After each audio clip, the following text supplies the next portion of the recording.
বাংলাদেশের সনাতনী হিন্দুদের ওপর পাশবিক অত্যাচার এবং বাংলাদেশ সম্মিলিত সনাতন জাগরণ জোটের মুখপাত্র চিন্ময় কৃষ্ণ দাস ব্রহ্মচারী প্রভুজিকে মিথ্যা মামলায় গ্রেফতারের বিরুদ্ধে নদিয়ার রানাঘাটে প্রতিবাদ মিছিলটি রানাঘাট শহরের চিলড্রেন্স পার্ক থেকে শুরু হয়ে গুরুত্বপূর্ণ রাস্তাগুলি প্রদক্ষিণ করে জিআরপি গেটের কাছে এসে শেষ হয়।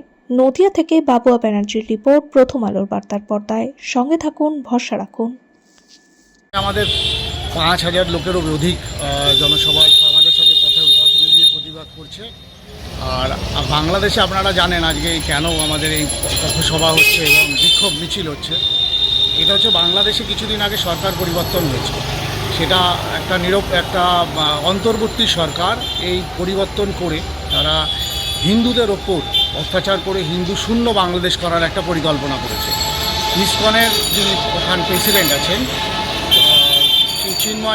চিন্ময় প্রভু এই বাংলাদেশ সনাতন ধর্ম যে সংগঠন আছে তার প্রেসিডেন্ট, তার মুখ জব্দ করার জন্য এই বাংলাদেশ সরকার তার উপরে মিথ্যে মামলা দিয়ে তাকে আটক করেছে, তার কন্ট্রোল করার জন্য। কিন্তু এটা পারবে না। বাংলাদেশের মানুষ জেগে উঠেছে, সমগ্র ভারতবর্ষ সারা পৃথিবীর হিন্দুও জেগে উঠেছে এই বিক্ষোভ মিছিলে। তারা আজকে সারা 108টি দেশে একসাথে আজকে বিক্ষোভ মিছিল হচ্ছে। আমরা চাই সকল সনাতন এক হোক। সনাতনের তো হিন্দুদের মধ্যে কোনো বিভেদ নেই, আমরা সকল সনাতনীদের পাশে আছি, থাকবো। নদিয়া জেলায় তো এই প্রথম।